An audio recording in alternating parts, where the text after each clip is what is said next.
So this is an update on some Verne Manila rootstocks that I picked up earlier this year. The intention of it was to kind of replace all the trees, all the mango trees I had that died this past winter. I'm in November of end of November of 2023 right now. I picked this up in earlier this year, around I would say around March or so. Most of them, when I picked it up, most of the size on these plants were, I would say the trunk was about a Sharpie size in thickness, and the height was about 3 to 3.5 foot tall, just kind of depending on which tree it was. Right now, my trees are all at least like between 5 and 6 foot tall. So right when I got it, I took it out of its 5 gallon pots and I up potted to a 15 gallon just to give it better soil. The soil that they come in is really bad. Kind of check out some of my other videos where I do talk about the soil, but this is just kind of more an update on how the trees look like right now. The intention of this is I have some in pots. I think I intend to kind of graft them over and then fruit some mango varieties in pots. So there's about 6 of these right now. The tallest ones is 6 foot tall. The trunk right here, it's most of them have like almost like double in size in terms of trunk size. So this is like, imagine I picked it up, they were more like this trunk size. Now they're quite large, so it's done quite well in pots. So these are the updates of the ones in pots. I also have some that are in ground.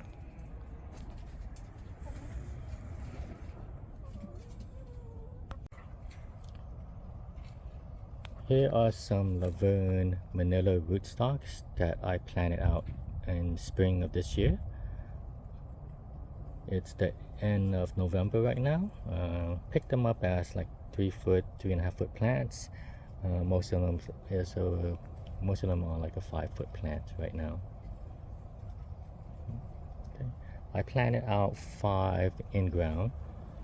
They replace, each area can replace another mango that had not survived the winter that we had here. Okay. That's tree 1. Here is tree 2. Again, nice size.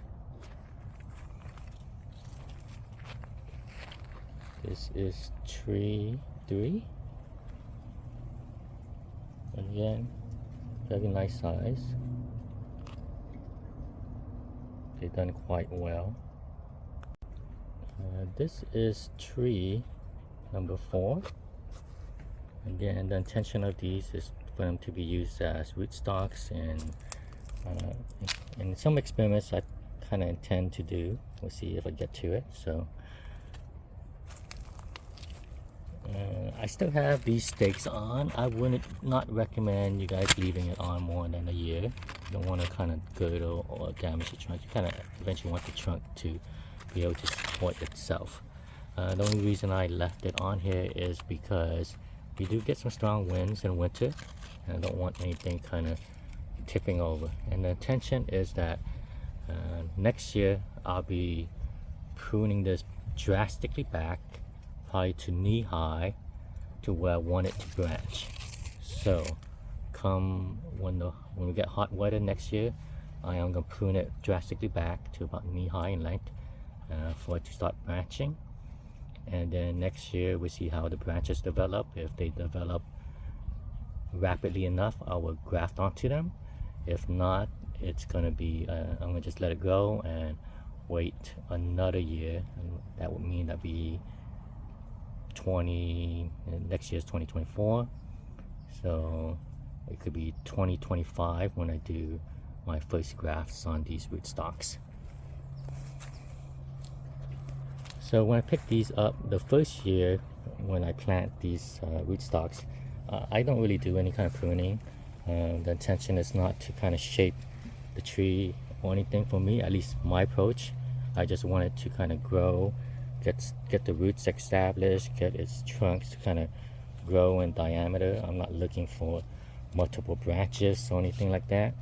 That's the first year where I'm just letting it just establish its root zone, and then the following year is when I prune it to get some branching and to kind of shape it, and then the following year after that is when I intend to do some grafts.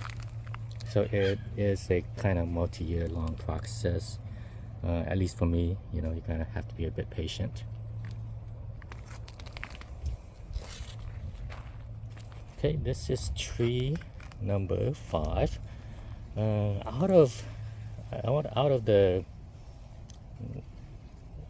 dozen tree that I picked up this year, this one has been the one that has kind of floundered. It kind of hasn't really done as well, and that happens. You know, you usually occasionally get a plant that just doesn't do good for whatever reason, and this one has been it. It has not really done well. Its growth has not been like very strong or vigorous. Like, here's some of the growth. It's been like very short internodes. You know, none of the long internodes that I get from all the other Laverne Manillas. So I'm not really liking how this is looking.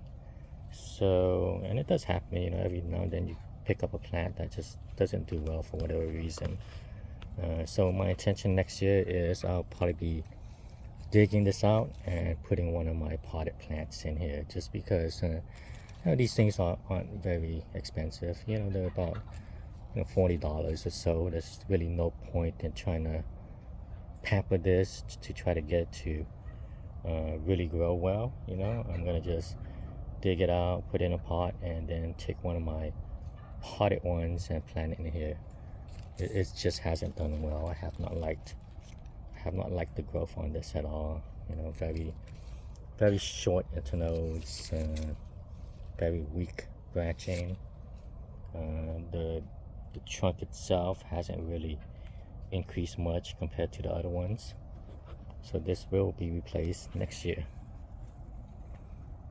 Okay, so that's my update on my latest Laverne Manila rootstocks that was picked up this year.